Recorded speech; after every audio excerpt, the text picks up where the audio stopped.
ਜੀ ਹਾਂ ਸਾਰੇ ਸਰੋਤਿਆਂ ਨੂੰ ਮੇਰੇ ਵੱਲੋਂ ਪਿਆਰ ਭਰੀ ਸਤਿ ਸ਼੍ਰੀ ਅਕਾਲ। ਹੁਣ ਸਮਾਂ ਹੋ ਗਿਆ ਪ੍ਰੋਗਰਾਮ ਖਬਰ ਤੇ ਨਜ਼ਰ ਬਲਦੇਜ ਪੰਨੂ ਜੀ ਦੇ ਨਾਲ। ਅੱਜ ਦਾ ਪ੍ਰੋਗਰਾਮ ਸ਼ੁਰੂ ਕਰਨ ਤੋਂ ਪਹਿਲਾਂ ਸਪਾਂਸਰਾਂ ਦਾ ਧੰਨਵਾਦ ਕਰਨਾ ਚਾਹੁੰਦੇ ਹਾਂ। ਖਾਲਸਾ ਇੰਸ਼ੋਰੈਂਸ ਸੈਨੋਜ਼ੇ ਤੋਂ, ਗੁਰਦੀਪ ਸਿੰਘ ਬਿਰਦੀ ਕਲੋਵਿਸ ਤੋਂ, ਸਤਨਾਮ ਸਿੰਘ ਸ਼ੇਰਗਿੱਲ ਸੈਲਮਾ ਤੋਂ, ਜਰਨੈਲ ਸਿੰਘ ਲਿੰਨਵੜ ਤੋਂ, ਰਣਬੀਰ ਸਿੰਘ ਰਾਣਾ ਬੇਕਰਸਫੀਲਡ ਤੋਂ, ਮਨਜੀਤ ਸਿੰਘ ਤਵਾਨਾ ਤੇ ਅਮਰਜੀਤ ਸਿੰਘ ਕੰਗੂੜਾ ਫਰੈਜ਼ਨੋ ਤੋਂ, ਦਵਿੰਦਰ ਸਿੰਘ ਤੇ ਦੇਵ ਸਿੰਘ ਸਿੰਧੀ ਤਲਵਾਨ ਫਰੈਜ਼ਨੋ ਤੋਂ, ਸੁਰਿੰਦਰ ਸਿੰਘ ਗਿੱਲ ਸਟਾਕਟਨ ਤੋਂ, ਮਨਦੀਪ ਸਿੰਘ ਸੈਣੀ ਸੈਨੋਜ਼ੇ ਤੋਂ ਅਤੇ ਜਸਵਿੰਦਰ ਸਿੰਘ ਵਿਰਕ ਤੇ ਗੁਰਮੀਤ ਕੌਰ ਹਿਊਸਟਨ ਤੋਂ। ਸਪਾਂਸਰਾਂ ਦਾ ਧੰਨਵਾਦ ਕਰਦੇ ਹਾਂ।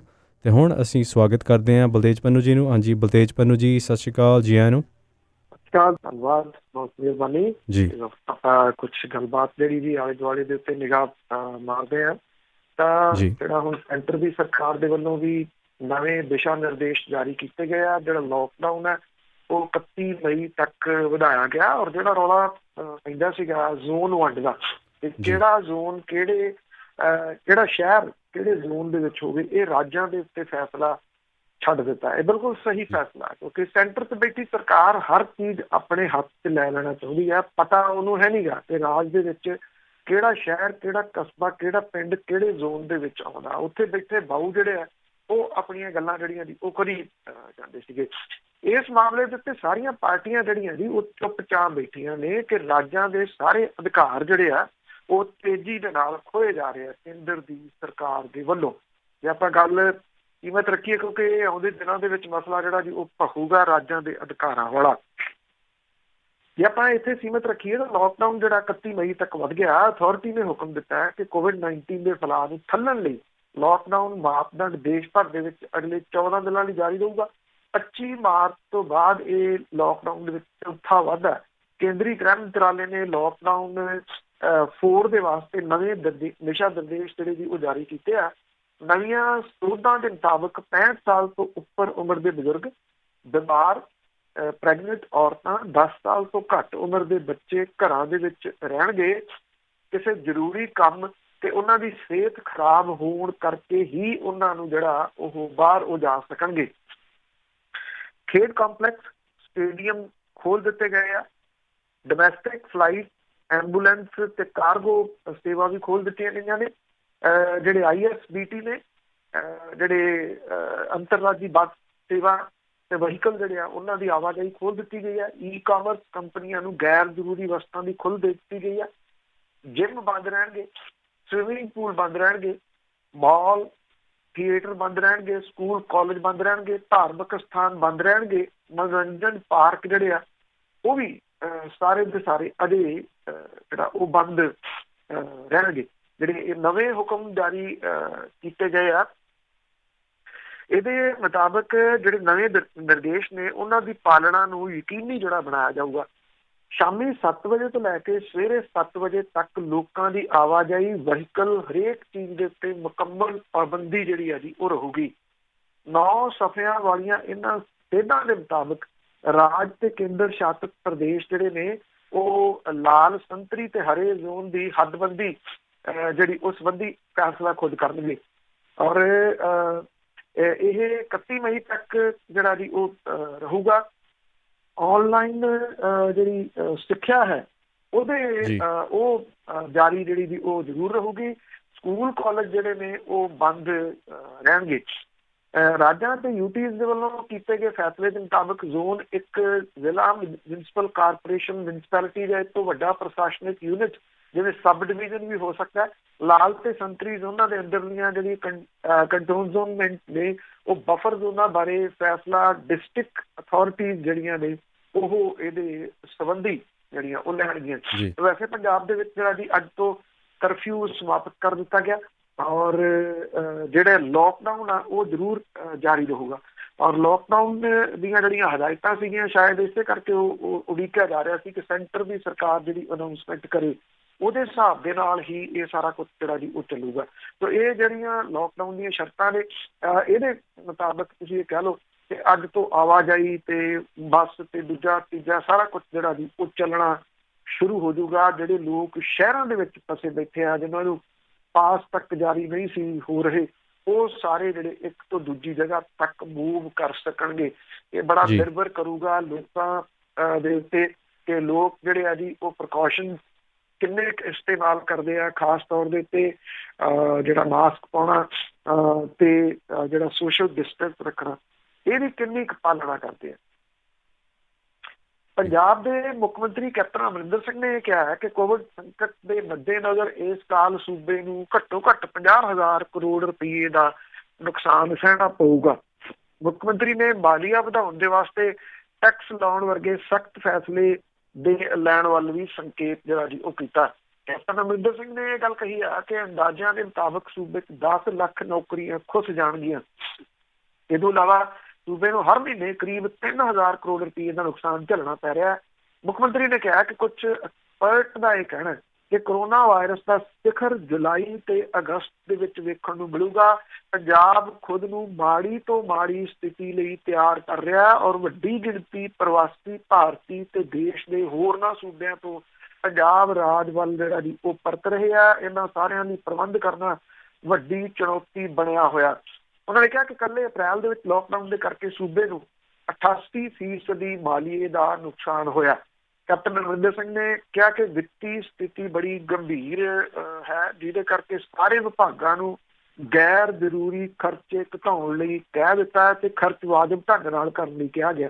ਹੁਣ ਦੇਖਣਾ ਇਹ ਹੋਊਗਾ ਇਹ ਮੰਤਰੀ ਸ਼ੰਤਰੀ ਸਣੇ ਮੁੱਖ ਮੰਤਰੀ ਆਪਣੇ ਖਰਚੇ ਕਿੰਨੇ ਘਟਾਉਂਦੇ ਆ। ਲੋਕਾਂ ਦੇ ਖਰਚੇ ਤਾਂ ਘਟਾਏ ਜਾਣਗੇ, ਲੋਕਾਂ ਸਿਰ ਤਾਂ ਬੋਝ ਪਾਏ ਜਾਣਗੇ। ਇਹ ਆਪਣੇ ਜਿਹੜੇ ਉਹ ਖਰਚੇ ਘਟਾਉਣਗੇ ਜਾਂ ਨਹੀਂ, ਇਹ ਵੇਖਣਾ ਹੋਊਗਾ। ਕੈਪਟਨ ਅਮਰਿੰਦਰ ਸਿੰਘ ਹੋਰਾਂ ਨੇ ਕਿਹਾ ਕਿ ਕੇਂਦਰ ਦੀ ਸਰਕਾਰ ਨੇ ਜਿਹੜੇ ਪ੍ਰਵਾਸੀ ਕਾਮੇ ਨੇ ਉਹਨਾਂ ਨੂੰ ਆਪਣੇ ਰਹਿਮੋ ਕਰਮ ਦੇ ਉੱਤੇ ਛੱਡਤਾ, ਜਦੋਂ ਕਿ ਕਾਂਗਰਸ ਨੇ ਇਹਨਾਂ ਪ੍ਰਤੀ ਮਨੁੱਖੀ ਪਹੁੰਚ ਜਿਹੜੀ ਆ ਉਹ ਅਪਣਾਈ ਹੋਈ ਹੈ।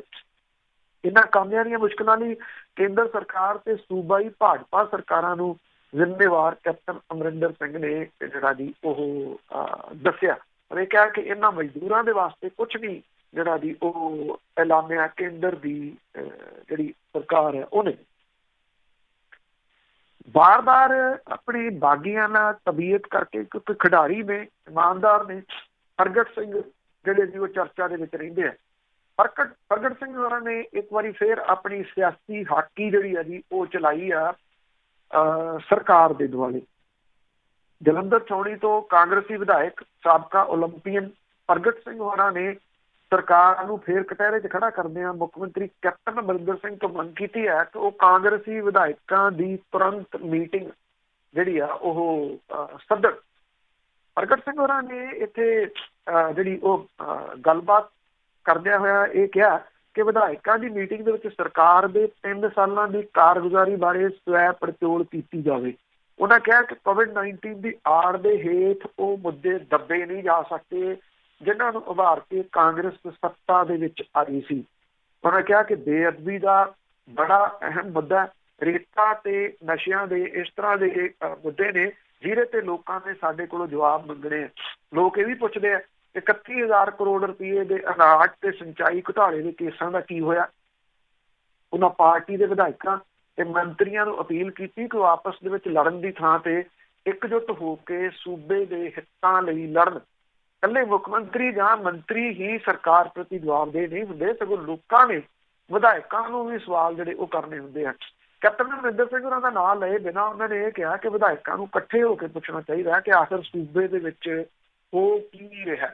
ਵਿਧਾਇਕ ਨੇ ਇਹ ਵੀ ਕਿਹਾ ਕਿ ਪੰਜਾਬ ਸਰਕਾਰ ਦੇ ਉੱਤੇ 2.5 ਲੱਖ ਕਰੋੜ ਦਾ ਕਰਜ਼ਾ ਆ, ਪਰ ਕੇਂਦਰ ਸਰਕਾਰ ਨੇ ਸੂਬੇ ਨੂੰ ਕੁਛ ਨਹੀਂ ਦੇਣਾ ਤੇ ਆਪਣੇ ਸਾਧਨ ਖੁਦ ਜਿਹੜੇ ਉਹ ਜਟਾਉਣੇ ਪੈਣਗੇ।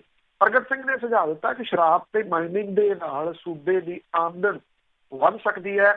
ਅਮਨ ਲਾਡੂ ਦੀ ਤਰਜ਼ ਦੇ ਉੱਤੇ ਸੂਬੇ ਦੇ ਵਿੱਚ ਸ਼ਰਾਬ ਦੀ ਵਿਕਰੀ ਲਈ ਕਾਰਪੋਰੇਸ਼ਨ ਬਣਾਈ ਜਾਵੇ।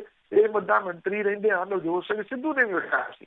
ਪ੍ਰਗਟ ਸਿੰਘ ਨੇ ਇਹ ਕਿਹਾ ਕਿ ਕਾਂਗਰਸ ਦੀ ਸਰਕਾਰ ਦੇ ਹੋਣ ਦੇ ਵਿੱਚ ਆਉਣ ਵੇਲੇ ਇਹ ਕਹਿ ਕੇ ਕਾਰਪੋਰੇਸ਼ਨ ਨਹੀਂ ਸੀ ਬਣਾਈ ਗਈ ਕਿ ਸਮਾਂ ਬੜਾ ਘੱਟ ਹੈ, ਅਗਲੇ ਸਾਲ ਬਣਾਵਾਂਗੇ, ਪਰ ਹੁਣ 3 ਸਾਲ ਬੀਤ ਗਏ। ਪ੍ਰਗਟ ਸਿੰਘ ਨੇ ਸਵਾਲ ਖੜਾ ਕੀਤਾ ਕਿ ਕਾਰਪੋਰੇਸ਼ਨ ਨਾ ਬਣਾਉਣ ਪਿੱਛੇ ਕਿਹੜੇ ਤੱਤ ਨੇ। ਉਹਨਾਂ ਨੇ ਕਿਹਾ ਜੇ ਕਾਰਪੋਰੇਸ਼ਨ ਬਣਦੀ ਹੈ ਤਾਂ ਪੰਜਾਬ ਨੂੰ ਹਰ ਸਾਲ 10,000 ਕਰੋੜ ਰੁਪਏ ਦਾ ਫਾਇਦਾ ਹੋਣਾ ਸੀਗਾ। ਇਹ ਵੀ ਕਿਹਾ ਕਿ ਸਮਾਂ ਕਿਸੇ ਦਾ ਇੰਤਜ਼ਾਰ ਨਹੀਂ ਕਰਦਾ, ਇੱਥੇ ਔਰੰਗਜ਼ੇਬ ਵੀ ਨਹੀਂ ਜਿਹੜਾ ਜੀ ਰਿਹਾ। ਪ੍ਰਗਟ ਸਿੰਘ ਹੋਰਾਂ ਨੇ ਇਹ ਗੱਲ ਕਹੀ ਕਿ ਮੁੱਖ ਮੰਤਰੀ ਨੇ ਸੁਖਬੀਰ ਸਿੰਘ ਬਾਦਲ ਨੂੰ ਹਿਟਲਰ ਦੀ ਸਵੈ ਜੀਵਨੀ ਭੇਜੀ ਸੀ ਤੇ ਹੁਣ ਦੇਸ਼ ਹਿਟਲਰ ਸ਼ਾਹੀ ਵੱਲ ਨੂੰ ਵੱਧ ਰਿਹਾ। ਉਹਨਾਂ ਦੇ ਕਿਸਮ ਦੇ ਨਾਲ ਨਿਸ਼ਾਨਾ ਜਿਹੜਾ ਸੀਗਾ ਜੀ ਉਸ ਨੂੰ ਸਿੱਧਾ ਮੁੱਖ ਮੰਤਰੀ ਦੇ ਉੱਤੇ ਲਾ ਦਿੱਤਾ। ਪੰਜਾਬ ਪੁਲਿਸ ਦੇ ਸਾਬਕਾ DGP ਸੁਮੇਧ ਸੈਣੀ ਇਹਨਾਂ ਦਿਨਾਂ ਦੇ ਵਿੱਚ ਉਹਦੇ ਤੇ ਹੋਏ ਕੇਸ ਕਰਕੇ ਚਰਚਿਤ ਨੇ।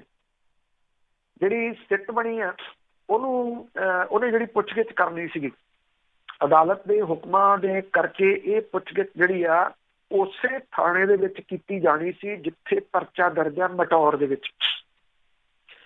ਕੱਲ ਸਵੇਰੇ ਇਹ ਪਤਾ ਲੱਗਿਆ ਸੀਗਾ ਕਿ ਸੁਮੇਧ ਸੈਣੀ ਨੂੰ ਜਿਹੜਾ ਉਹ ਪਰਵਾਨਾ ਜਾਰੀ ਕੀਤਾ ਗਿਆ ਤੇ ਉਹਨੇ ਆ ਕੇ ਪੇਸ਼ ਹੋਣਾ। ਧੁੱਪ ਦੇ ਵਿੱਚ ਪੱਤਰਕਾਰ ਭਾਈਚਾਰਾ ਜਿਹੜਾ ਜੀ ਉਹ ਖੜਾ ਰਿਹਾ ਉਡੀਕਦਾ ਸੁਮੇਧ ਸੈਣੀ ਨੂੰ। ਪਹਿਲਾਂ ਜਿਹੜਾ ਜੀ ਉਹ ਸਵੇਰ ਦਾ ਸਮਾਂ ਦਿੱਤਾ ਗਿਆ ਸੀ, ਫਿਰ ਦੁਪਹਿਰ ਦਾ ਸਮਾਂ ਦਿੱਤਾ ਗਿਆ। ਦੁਪਹਿਰ ਤੱਕ ਵੀ ਜਿਹੜਾ ਸੁਮੇਧ ਸੈਣੀ ਨਾ ਪੇਸ਼ ਹੋਇਆ। ਉਦੋਂ ਬਾਅਦ ਜਿਹੜਾ ਸੀਗਾ ਜੀ ਜਿਹੜੀ ਇਹ ਟੀਮ ਜਾਂਚ ਕਰ ਰਹੀ ਆ ਉਹ ਗੱਡੀ ਦੇ ਵਿੱਚ ਉੱਥੋਂ ਨਿਕਲੀ ਔਰ ਗੱਡੀ ਦੇ ਵਿੱਚੋਂ ਜਿਹੜੀ ਨਿਕਲ ਕੇ ਜਦੋਂ ਗਈ ਤੇ ਪੱਤਰਕਾਰ ਜਿਹੜੇ ਸੀਗੇ ਜੀ ਉਹ ਵੀ ਮਗਰ ਉਹਦੇ ਗਏ ਔਰ ਜਿਹੜਾ ਇਹ ਜਾ ਕੇ ਜਿਹੜਾ ਸੀਗਾ ਜੀ ਇਹ ਚਲੇ ਗਏ ਹੈੱਡ ਆਫਿਸ ਜਿਹੜਾ ਜੀ ਪੁਲਿਸ ਡਿਸਟ੍ਰਿਕਟ ਪੁਲਿਸ ਹੈੱਡਕੁਆਟਰ ਉੱਥੇ ਪਹੁੰਚ ਗਏ। ਉੱਥੇ ਸੁਮੇਧ ਸੈਣੀ ਜਿਹੜਾ ਜੀ ਆਇਆ 4:20 ਤੇ। ਅੱਛਾ, ਜਿਹੜੀ ਇਹਨਾਂ ਨੇ ਪੁੱਛਗਿੱਛ ਜਿਹੜੀ ਜੀ ਉਹ ਕੀਤੀ ਜਾਂ ਉਹਨੂੰ ਜਿਹੜੀਆਂ ਫੈਸਿਲਿਟੀਜ਼ ਦਿੱਤੀਆਂ ਉਹ VIP ਫੈਸਿਲਿਟੀ ਸੀ, ਜਿਸ ਤੋਂ ਪਹਿਲੇ ਦਿਨ ਤੋਂ ਕਿੰਤੂ ਪਰੰਤੂ ਜਿਹਦੇ ਉੱਤੇ ਹੋ ਰਿਹਾ ਕਿ ਪੁਲਿਸ ਜਾਂਚ ਕਰ ਸਕੂਗੀ। ਉਹ ਪੁਲਿਸ ਜਿਹੜੀ ਉਹਦੇ ਅਧੀਨ ਰਹੀ ਆ, ਜਿਹੜੇ ਅਫਸਰ ਉਹਦੇ ਬਹੁਤ ਤੁਸੀਂ ਕਹਿ ਲਓ ਹੇਠਲੇ ਜਿਹੜੀਆਂ ਪੱਧਰ ਦੇ ਉੱਤੇ ਜਿਹੜਾ ਜੀ ਉਹ ਰਹੇ ਨੇ ਜੀ, ਸਲੂਟ ਮਾਰਦੇ ਰਹੇ ਨੇ। ਸਲੂਟ ਹੁਣ ਵੀ ਜਿਹੜਾ ਜੀ ਉਹ ਵੱਜ ਰਹੇ ਨੇ ਔਰ ਇਹ ਕਿਹਾ ਜਾ ਰਿਹਾ ਕਿ ਜਿੰਨੇ ਕਿ ਸਵਾਲ ਉਹਨੂੰ ਪੁੱਛੇ ਗਏ ਉਹਨੇ ਬੜੀ ਹੁਸ਼ਿਆਰੀ ਦੇ ਨਾਲ ਗੋਲ ਮਟੋਲ ਜਿਹੜੇ ਆ ਜੀ ਸਵਾਲਾਂ ਦੇ ਜਵਾਬ ਦਿੱਤੇ। ਕ੍ਰਾਸ ਕੁਐਸਚਨਿੰਗ ਨਹੀਂ ਹੋਈ, ਇਸ ਕਰਕੇ ਨਹੀਂ ਹੋਈ ਕਿ ਕ੍ਰਾਸ ਕੁਐਸਚਨਿੰਗ ਜਿਹੜੀ ਆ ਜੀ ਉਹ ਕਰਨ ਦੀ ਹਿੰਮਤ ਨਹੀਂ ਕਿਸੇ ਨੇ ਵੀ ਦਿਖਾਈ, ਜਿਹਦੇ ਕਰਕੇ ਇੱਕ ਤਾਂ ਪਹਿਲੀ ਗੱਲ ਇਹ ਰੁਕਿਆ ਗਿਆ ਕਾਨੂੰਨ ਦੇ ਮੁਤਾਬਕ ਕਿਸੇ ਵੀ ਅਪਰਾਧਿਕ ਮਾਮਲੇ ਦੇ ਵਿੱਚ ਜਿਹੜਾ ਮੁਲਜ਼ਮ ਭਾਵੇਂ ਕੋਈ ਵੀ ਹੋਵੇ ਉਹਨੂੰ ਜਾਂਚ ਦੇ ਵਿੱਚ ਸ਼ਾਮਲ ਹੋਣ ਲਈ ਸੰਬੰਧਿਤ ਥਾਣੇ ਦੇ ਵਿੱਚ ਜਿਹੜਾ ਜੀ ਉਹ ਪੇਸ਼ ਹੋਣਾ ਪੈਂਦਾ। ਉਹ ਪੇਸ਼ ਨਹੀਂ ਹੋਇਆ। ਡਿਸਟ੍ਰਿਕਟ ਹੈੱਡਕੁਆਟਰ ਪੁਲਿਸ ਦੇ ਉੱਥੇ ਜਿਹੜਾ ਜੀ ਉਹ ਪਹੁੰਚਿਆ, ਉਹ ਪੇਸ਼ ਨਹੀਂ ਹੋਇਆ। ਜਿਹੜੀ SIT ਜਾਂਚ ਕਰ ਰਹੀ ਆ ਉਹ ਪੇਸ਼ ਹੋਈ ਇੱਕ ਕਿਸਮ ਦੇ ਨਾਲ। ਤੁਸੀਂ ਇਹਨੂੰ ਇਸ ਤਰੀਕੇ ਦੇ ਨਾਲ ਜਿਹੜਾ ਜੀ ਉਹ ਲੈ ਕੇ ਚੱਲੋ। 13 ਤਰੀਕ ਨੂੰ ਪਹਿਲਾਂ ਉਹ ਥਾਣੇ ਪਹੁੰਚਿਆ ਸੀਗਾ, ਉੱਥੇ ਉਹਨੇ ਆਪਣਾ ਪਾਸਪੋਰਟ ਜਿਹੜਾ ਜੀ ਉਹ ਜਮ੍ਹਾਂ ਕਰਾਇਆ ਸੀਗਾ। 50,000 ਰੁਪਏ ਦਾ ਨਿੱਜੀ ਮੁਚੱਲਕਾ ਜਿਹੜਾ ਉਹ ਭਰਿਆ ਸੀਗਾ। ਪਰ ਜਿਸ ਤਰੀਕੇ ਦੇ ਨਾਲ ਪੁੱਛਗਿੱਛ ਜਿਹੜੀ ਜੀ ਕੀਤੀ ਗਈ ਆ ਇਹਦੇ ਵਿੱਚੋਂ ਕੀ ਨਿਕਲਣਾ ਇਹ ਲਗਭਗ ਜਿਹੜਾ ਜੀ ਬਹੁਤਾ ਕੁਛ ਦਿਸ ਪਿਆ। ਬਹੁਤ ਵੱਡੀ ਆਸ ਜਿਹੜੀ ਹੈ ਜੀ ਉਹ ਇਹ ਤੋਂ ਨਾ ਕੀਤੀ ਜਾਵੇ ਇਸ ਚੀਜ਼ ਤੋਂ ਕਿ ਇਹਦੇ ਵਿੱਚੋਂ ਬਹੁਤਾ ਕੁਛ ਨਿਕਲ ਆਊਗਾ। ਪਹਿਲੇ ਦਿਨ ਦੀ ਗੱਲ ਕੀਤੀ ਸੀ ਕਿ ਬੜਾ ਨਿਰਭਰ ਕਰੂਗਾ, ਇੱਕ ਤਾਂ 90 ਦਿਨ ਦੇ ਵਿੱਚ ਚਲਾਨ ਪੇਸ਼ ਕਰਨਾ, ਦੂਸਰਾ ਇਹਦੇ ਵਿਚਲੀਆਂ ਚੋਰ ਮੋਰੀਆਂ ਦੇ ਰਾਹੀਂ ਕਿਤੇ ਉਹਨੂੰ ਬਚਾਇਆ ਨਾ ਜਾਵੇ। ਲੱਗਦਾ ਇਹ ਹੈ ਕਿ ਦੇਖੋ ਸਾਰਾ ਕੁਛ ਹੁਣ ਡਿਪੈਂਡ ਦੋ ਜਿਹੜੇ ਚਸ਼ਮਦੀਦ ਗਵਾਹ ਨੇ ਉਹਨਾਂ ਦੀ ਗਵਾਹੀ ਦੇ ਉੱਤੇ ਹੈ ਕਿ ਅਦਾਲਤ ਕੀ ਕਹਿੰਦੀ ਹੈ। ਜਿਹੋ ਜਿਹਾ ਟਰੀਟਮੈਂਟ ਕੱਲ੍ਹ ਦਿੱਤਾ ਗਿਆ ਇਹਨੂੰ, ਉਹਦੇ ਤੋਂ ਇਹ ਵੀ ਜਿਹੜਾ ਜੀ ਲੱਗਦਾ ਕਿ ਅਗਲੀ ਜਿਹੜੀ ਜਾਂਚ ਹੈ ਉਹ ਕਿਸ ਪਾਸੇ ਵੱਲ ਨੂੰ ਜਿਹੜੀ ਜਾ ਸਕਦੀ ਹੈ ਜੀ। ਪੰਜਾਬ ਦੇ ਠੇਕੇ ਇਸ ਵੇਲੇ ਬਹੁਤ ਚਰਚਿਤ ਨੇ ਔਰ ਪੰਜਾਬ ਦੇ ਠੇਕੇ ਕੱਲ੍ਹ ਖੁੱਲ੍ਹ ਗਏ ਬਹੁਤੇ ਥਾਵਾਂ ਦੇ ਉੱਤੇ,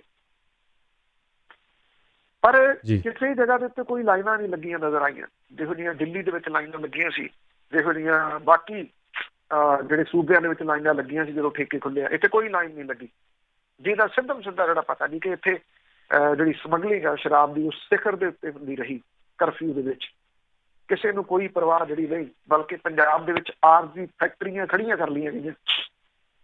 ਜਿਹੜੀ ਫੈਕਟਰੀ ਤੇ ਪਟਿਆਲੇ ਦੇ ਨੇੜੇ ਫੜੀ ਗਈ ਸੀ ਉਹਦੇ ਵਿੱਚ ਕੁਝ ਕਾਂਗਰਸੀ ਆਗੂਆਂ ਦਾ ਨਾਮ ਜਿਹੜਾ ਜੀ ਆਉਣਾ ਸੀਗਾ। ਬੜੇ ਧਮੱਚੜ ਪਾਏ ਅਕਾਲੀਆਂ ਨੇ ਵੀ, ਫੜ ਲਓ ਫੜ ਲਓ ਫੜ ਲਓ, ਕਾਂਗਰਸ ਜਿਹੜੇ ਫੜੇ ਗਏ। ਹੁਣ ਹੋਇਆ ਕੀ ਆ, ਉਹਦੇ ਵਿੱਚ ਇੱਕ BJP ਵਾਲੇ ਦਾ ਵੀ ਨਾਂ ਆ ਗਿਆ। ਹੁਣ ਸਾਰੇ ਬਹਿ ਗਏ, ਹੁਣ ਕੋਈ ਉਹਦੇ ਤੇ ਜਿਹੜਾ ਜੀ ਉਹ ਗੱਲ ਨਹੀਂ ਕਰ ਰਿਹਾ। ਇਹ ਸਭ ਮਿਲੀ ਭੁਗਤ ਜਿੰਨੇ ਇਹ ਪੋਲੀਟੀਸ਼ੀਅਨ ਨੇ ਜੀ ਇਹ ਪੰਜਾਬ ਨੂੰ ਚਰੂੜ ਰਹੇ ਆ। ਹੁਣ ਪੰਜਾਬ ਸਰਕਾਰ ਨੂੰ ਸ਼ਰਾਬ ਦੇ ਠੇਕਿਆਂ ਦਾ ਖਰੀਦਦਾਰ ਨਹੀਂ ਲੱਭ ਰਿਹਾ। ਦੇਖੋ ਹਾਲਾਤ ਕਿਹੋ ਜਿਹੇ ਨੇ। ਮੈਕਸੀਮਮ ਜਿੱਥੇ ਸ਼ਰਾਬ ਦੀ ਸੇਲ ਹੁੰਦੀ ਹੈ ਉਹਨੂੰ ਖਰੀਦਦਾਰ ਨਹੀਂ ਲੱਭ ਰਿਹਾ ਠੇਕੇ ਦਾ। ਪੰਜਾਬ ਦੇ ਵਿੱਚ ਸ਼ਰਾਬ ਦੇ ਠੇਕੇ ਮੁੜ ਕੇ ਖੁੱਲਣ ਤੋਂ ਬਾਅਦ ਵਿਕਰੀ ਨਹੀਂ ਉੱਠੀ। ਵਿਕਰੀ ਕਿਉਂ ਨਹੀਂ ਉੱਠੀ? ਕਰਫਿਊ ਦੇ ਦੌਰਾਨ ਜਿਹੜਾ ਸੀਗਾ ਉਹ ਸਮਗਲਿੰਗ ਵੱਡੇ ਪੱਧਰ ਦੇ ਉੱਤੇ ਜਿਹੜੀ ਉਹ ਹੋਈ ਹੈ।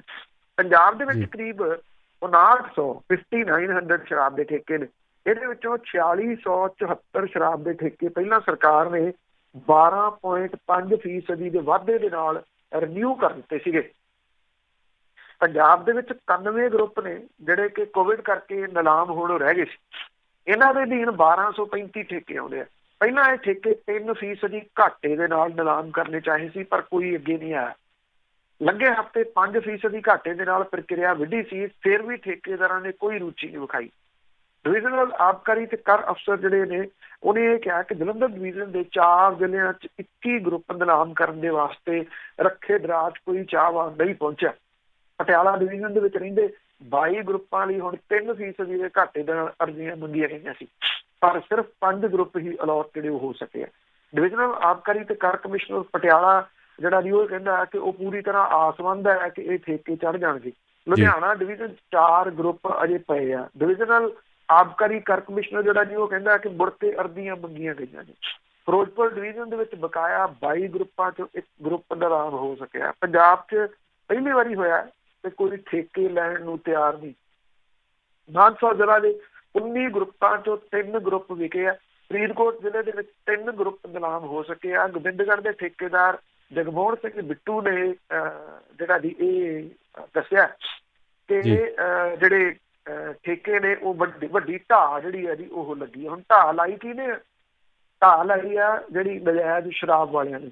ਤੇ ਨਜਾਇਜ਼ ਸ਼ਰਾਬ ਦਾ ਕਾਰੋਬਾਰ ਰੁਕਿਆ ਨਹੀਂ। ਇਹ ਸਰਕਾਰ ਨੂੰ ਨਹੀਂ ਸਮਝ ਆ ਰਹੀ ਅਜੇ ਵੀ ਕਿ ਨਜਾਇਜ਼ ਸ਼ਰਾਬ ਦਾ ਕਾਰੋਬਾਰ ਨਹੀਂ ਰੁਕਿਆ, ਉਹ ਉਸੇ ਤਰੀਕੇ ਦੇ ਨਾਲ ਜਿਹੜਾ ਉਹ ਜਾਰੀ ਹੈ।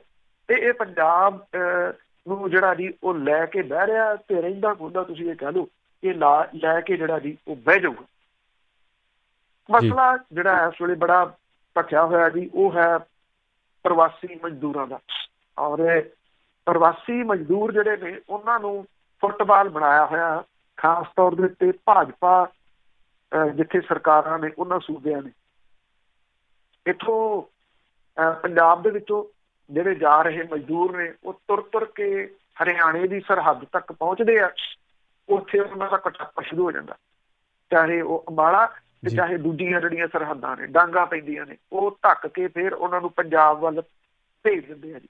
ਉਹ ਵਿਚਾਰੇ ਸੱਟਾਂ ਸਹਿੰਦੇ ਆ, ਕੁਝ ਸਮਾਂ ਆਰਾਮ ਕਰਦੇ ਆ, ਫਿਰ ਤੁਰਨ ਦੀ ਕੋਸ਼ਿਸ਼ ਕਰਦੇ ਆ, ਫਿਰ ਉਹਨਾਂ ਨੂੰ ਧੱਕ ਕੇ ਇੱਧਰ ਭੇਜ ਦਿੱਤਾ ਜਾਂਦਾ। ਕਿਉਂ? ਕਿਉਂਕਿ ਭਾਜਪਾ ਰਾਜ ਆ ਹਰਿਆਣਾ ਤੇ ਅੱਗੋਂ ਉੱਤਰ ਪ੍ਰਦੇਸ਼ ਨੂੰ ਇਹ ਜਾਣਾ ਚਾਹੁੰਦੇ ਆ। ਉੱਥੇ ਵੀ ਰਾਜ ਭਾਜਪਾ ਦਾ।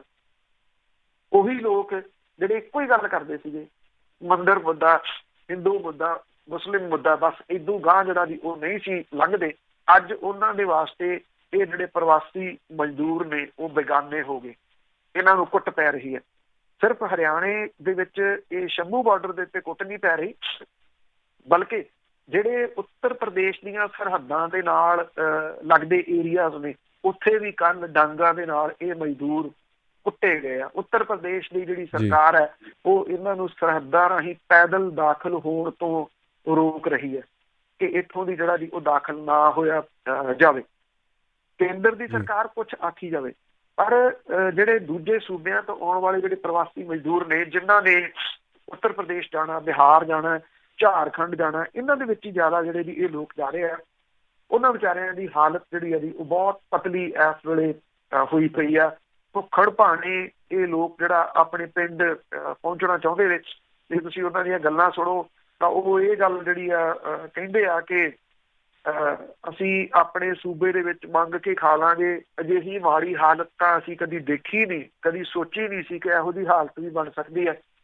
ਭੋਰਾ ਨਿਆਣੇ ਉਹਨਾਂ ਦੇ ਕੋਲ ਹੈ, ਕੋਈ ਟੈਕੀ ਖਿੱਚੀ ਜਾ ਰਿਹਾ, ਕੋਈ ਬੌਲ ਦੀ ਜਗ੍ਹਾ ਦੇ ਉੱਤੇ ਆਪ ਜੁੱਤਿਆ ਹੋਇਆ, ਕੋਈ ਸਾਈਕਲ ਦੇ ਉੱਤੇ ਆ, ਕੋਈ ਰੇਹੜੀ ਜਿਹੜਾ ਉਹ ਖਿੱਚੀ ਜਾ ਰਿਹਾ। ਵੱਡੀ ਗਿਣਤੀ ਦੇ ਵਿੱਚ ਅਜੇ ਵੀ ਜਿਹੜੇ ਜੀ ਇਹ ਪ੍ਰਵਾਸੀ ਮਜ਼ਦੂਰ ਆਪੋ ਆਪਣੇ ਪਿੱਤਰੀ ਰਾਜਾਂ ਵੱਲ ਨੂੰ ਜਾ ਰਹੇ ਆ। ਇਹ ਨਹੀਂ ਪਤਾ ਕਿ ਉਹਨਾਂ ਦੇ ਢਾਂਗ ਕਿੱਥੇ ਵਰਨੀ ਸ਼ੁਰੂ ਹੋ ਜਾਣੀ ਹੈ। ਜਿਹੜੀ ਕੇਂਦਰ ਦੀ ਸਰਕਾਰ ਹੈ ਜੀ ਉਹ ਜੇ ਕੋਈ ਲੀਡਰ ਇਹਨਾਂ ਦੀ ਗੱਲ ਕਰ ਰਿਹਾ ਤੇ ਉਹਨੂੰ ਡਰਾਮਾ ਦੱਸ ਰਹੇ ਆ ਕਿ ਇਹ ਤਾਂ ਡਰਾਮਾ ਜਿਹੜਾ ਜੀ ਉਹ ਕਰ ਰਹੇ ਆ। ਡਰਾਮਾ ਤਾਂ ਸਰਕਾਰ ਕਰ ਰਹੀ ਹੈ। ਕਿੱਥੇ 20 ਲੱਖ ਕਰੋੜ ਰੁਪਏ ਦੇ ਪੈਕੇਜ ਦੀ ਗੱਲ ਜਿਹੜੀ ਜੀ ਉਹ ਕੀਤੀ ਜਾ ਰਹੀ, ਕਿੱਥੇ ਜਵਾਨੀ ਹੈ ਨਹੀਂ ਇਹਨਾਂ ਲੋਕਾਂ ਦੇ ਵਾਸਤੇ। ਅਸੀਂ ਟ੍ਰੇਨਾਂ ਚਲਾ ਰਹੇ, ਅਸੀਂ ਟ੍ਰੇਨ ਕਿੱਥੇ ਜੀ? ਕੋਈ ਇੱਕ ਟ੍ਰੇਨ ਇੱਕ ਦਿਨ ਦੇ ਵਿੱਚ ਲਿਜਾ ਕੇ ਜਿੱਥੇ 10-10, 15-15 ਲੱਖ ਬੰਦਾ ਜਿਹੜਾ ਰਜਿਸਟਰਡ ਹੋਇਆ, ਇੱਕ ਟ੍ਰੇਨ ਜਿਹੜੀ 1000 ਬੰਦਾ 1100 ਲੈ ਜਾਂਦੀ ਹੈ, ਉੱਥੇ ਇੱਕ ਟ੍ਰੇਨ ਜਿਹੜੀ ਹੈ ਜੀ ਉਹ ਕੀ ਕਰੂਗੀ? ਉਹ ਕਿਵੇਂ ਇਹਨਾਂ ਨੂੰ ਲਿਜਾਊਗੀ? ਕੋਈ ਪਲੈਨਿੰਗ ਨਹੀਂ ਹੈਗੀ, ਬਿਨਾਂ ਕਿਸੇ ਪਲੈਨਿੰਗ ਤੋਂ ਜਿਹੜਾ ਵੀ ਉਹ ਕੇਂਦਰ ਦੀ ਸਰਕਾਰ ਚੱਲ ਰਹੀ ਆ।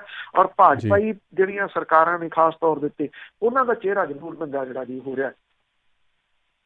ਤੇ ਲਾਸਟ ਦੇ ਵਿੱਚ ਗੱਲ ਕਰ ਲਈਏ ਇਸ ਲੋਕਡਾਊਨ ਦੇ ਵਿੱਚ, ਕਰਫਿਊ ਦੇ ਵਿੱਚ ਜਿਹੜੀ ਸਰਕਾਰ ਸੀ, ਮੈਂ ਅੱਗੇ ਵੀ ਇੱਕ ਦਿਨ ਦੱਸੀ ਸੀ ਜੀ ਗੱਲ ਕਿ ਹਲਵਾਰਾ ਏਅਰਪੋਰਟ ਜਿਹੜਾ ਜੀ ਉਹਦੀ ਜ਼ਮੀਨ ਦਾ ਕਬਜ਼ਾ ਲੈਣ ਦੀਆਂ ਤਿਆਰੀਆਂ ਨੇ।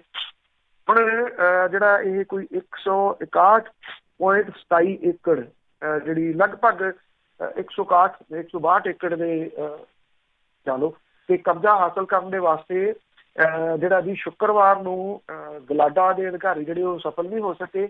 ਅੱਜ ਕਬਜ਼ੇ ਦੀ ਤਿਆਰੀ ਦੇ ਵਾਸਤੇ ਜਿਹੜਾ ਜੀ ਫੇਰ ਹਮਲਾ ਇਹਦੇ ਵੱਲੋਂ ਮਾਰਿਆ ਜਾ ਰਿਹਾ। ਐਤਵਾਰ ਨੂੰ ਵੀ ਸਾਰੇ ਦਫ਼ਤਰ ਖੁੱਲ੍ਹੇ ਰਹੇ ਤਾਂ ਕਿ ਮੁਆਵਜ਼ਾ ਤੇ ਜਿਹੜਾ ਮੁੜ ਵਸੇਵਾ ਭੱਤਾ ਉਹਦੇ ਸਾਰੇ ਕਾਗਜ਼ ਪੱਤਰ ਜਿਹੜੇ ਜੀ ਉਹ ਤਿਆਰ ਕੀਤੇ ਜਾ ਸਕਣ। ਪਿੰਡ ਦੀ ਸਹਿਕਾਰੀ ਸਭਾ ਦੇ ਰਿਕਾਰਡ ਦੇ ਵਿੱਚ 3 ਦਰਜਨ ਤੋਂ ਵੱਧ ਕਿਸਾਨਾਂ ਦੇ ਸਿਰ ਸਹਿਕਾਰੀ ਸਭਾ ਦਾ ਕਰਜ਼ਾ ਖੜਾ ਹੋਣ ਕਰਕੇ ਉਹਨਾਂ ਦੀ ਮੁਆਵਜ਼ਾ ਰਾਸ਼ੀ ਦੇ ਚੈੱਕ ਅਦਾਲਤ ਦੇ ਵਿੱਚ ਜਿਹੜਾ ਜੀ ਉਹ ਜਮ੍ਹਾਂ ਹੋ ਜਾਣਗੇ। ਔਰ ਜਿਹੜਾ ਕਿਸਾਨ ਆਪਣੀ ਜ਼ਮੀਨ ਨੂੰ ਭਾਰ ਮੁਕਤ ਨਹੀਂ ਕਰਵਾ ਸਕੇ, ਇਹਦੇ ਕਰਕੇ ਇਹ ਰਾਸ਼ੀ ਅਦਾਲਤ ਦੇ ਵਿੱਚ ਜਮ੍ਹਾਂ ਕਰਾਉਣ ਦੀ ਥਾਂ ਕਿਸਾਨਾਂ ਨੂੰ ਤਾਲਾਬੰਦੀ ਖੁੱਲ੍ਹਣ ਤੋਂ ਬਾਅਦ ਕਾਰਵਾਈ ਲਈ ਸਮਾਂ ਜਿਹੜਾ ਜੀ ਉਹ ਦਿੱਤਾ ਜਾਊਗਾ। 148 ਪਰਿਵਾਰਾਂ ਦੀ ਲਿਸਟ ਦਿੱਤੀ ਗਈ ਆ ਤੇ ਹੁਣ ਇਹ 129 ਪਰਿਵਾਰ ਮੁੜ ਵਸੇਵੇ ਦੇ ਘੇਰੇ ਦੇ ਵਿੱਚ ਜਿਹੜੇ ਜੀ ਉਹ ਲਿਆਂਦੇ ਗਏ ਆ। ਮੁੜ ਵਸੇਵੇ ਦੇ ਭੱਤੇ ਜਿਹੜੇ ਜੀ ਇਹਨਾਂ ਨੂੰ ਦੇ ਕੇ ਇਹਦਾ ਤੁਸੀਂ ਕਹਿ ਲਓ ਕਿ ਅੱਜ ਤਕਰੀਬਨ ਜਿਹੜਾ ਕਬਜ਼ਾ ਹੈ ਉਹ ਲੈ ਲਿਆ ਜਾਊਗਾ। ਇਹਦੇ ਵਿੱਚ ਕਈ ਪ੍ਰਵਾਸੀ ਨੇ ਜਿਨ੍ਹਾਂ ਦੀ ਜ਼ਮੀਨ ਆਉਂਦੀ ਹੈ ਜੀ। ਹੁਣ ਸਵਾਲ ਸਭ ਤੋਂ ਵੱਡਾ ਇਹ ਆ ਕਿ 2 ਇੰਟਰਨੈਸ਼ਨਲ ਏਅਰਪੋਰਟ ਬਣੇ ਹੋਏ ਨੇ, ਕਮਾਲ ਦੇ ਬਣੇ ਹੋਏ ਨੇ। ਇੱਕ ਸ਼੍ਰੀ ਗੁਰੂ ਰਾਮਦਾਸ ਇੰਟਰਨੈਸ਼ਨਲ ਏਅਰਪੋਰਟ ਅੰਮ੍ਰਿਤਸਰ, ਦੂਸਰਾ ਜਿਹੜਾ ਮੋਹਾਲੀ ਦੇ ਵਿੱਚ ਜਿਹੜਾ ਚੰਡੀਗੜ੍ਹ ਏਅਰਪੋਰਟ ਵੀ ਵੱਜਦਾ। ਇਹ ਦੋਨੋਂ ਇੰਟਰਨੈਸ਼ਨਲ ਫੈਸਿਲਿਟੀਜ਼ ਦੇ ਨਾਲ ਏਅਰਪੋਰਟ ਬਣੇ ਹੋਏ ਆ। ਕਿੰਨੀਆਂ ਕੁ ਇੰਟਰਨੈਸ਼ਨਲ ਫਲਾਈਟਸ ਇੱਥੋਂ ਸ਼ੁਰੂ ਹੋ ਸਕੀਆਂ, ਜਿਹੜੇ ਆ ਕਿ ਹੁਣ ਹਲਵਾਰਾ ਹਵਾਈ ਅੱਡਾ ਏਡਾ ਵੱਡਾ ਕਰਕੇ ਉੱਥੇ ਇੰਟਰਨੈਸ਼ਨਲ ਜਿਹੜਾ ਜੀ ਉਹ ਬਣਾਇਆ ਜਾ ਰਿਹਾ। ਅੱਗਾ ਦੌੜ ਪਿੱਛਾ ਚੌੜ ਜਿਹੜਾ ਜੀ ਉਹ ਇਹਨੂੰ ਹੀ ਸ਼ਾਇਦ ਕਹਿੰਦੇ ਆ। ਇਸੇ ਕਰਕੇ ਜਿਹੜੀਆਂ ਜ਼ਮੀਨਾਂ ਨੇ ਉਹ ਦਵਾਈਆਂ ਜਾ ਰਹੀਆਂ ਨੇ। ਔਰ ਇਹਨਾਂ ਜ਼ਮੀਨਾਂ ਦਾ ਕੀ ਬਣਨਾ ਕਿਸੇ ਦਿਨ ਵਿਸਥਾਰ ਦੇ ਵਿੱਚ ਇਹਦੇ ਉੱਤੇ ਜਿਹੜੀ ਗੱਲ ਕਰਾਂਗੇ। ਜੋ ਪਾਲਿਸੀ ਸੈਂਟਰ ਸਰਕਾਰ ਦੀਆਂ ਆ ਰਹੀਆਂ ਨੇ ਉਹ ਕਿਸਾਨ ਮਾਰੂ ਹੋਣਗੀਆਂ ਜੀ 100% ਆਉਂਦੇ ਦਿਨਾਂ ਦੇ ਨਾਲ। ਬਹੁਤ ਮਿਹਰਬਾਨੀ, ਧੰਨਵਾਦ ਜੀ, ਬਹੁਤ ਬਹੁਤ ਧੰਨਵਾਦ ਬਲਦੇਜ ਪੰਨੂ ਜੀ। ਸਤਿ ਸ਼੍ਰੀ ਅਕਾਲ ਜੀ। ਜੀ, ਇਹ ਸਨ ਬਲਦੇਜ ਪੰਨੂ ਜੀ ਅੱਜ ਦੇ ਪ੍ਰੋਗਰਾਮ 'ਚ ਖਬਰ ਤੇ ਨਜ਼ਰ। ਇੱਦਾਂ ਹੀ ਅਸੀਂ ਕੱਲ੍ਹ ਨੂੰ ਮਿਲਦੇ ਹਾਂ, ਇਜਾਜ਼ਤ ਲੈਂਦੇ ਹਾਂ। ਮੇਰੇ ਵੱਲੋਂ ਸਾਰਿਆਂ ਨੂੰ ਪਿਆਰ ਭਰੀ ਸਤਿ ਸ਼੍ਰੀ ਅਕਾਲ।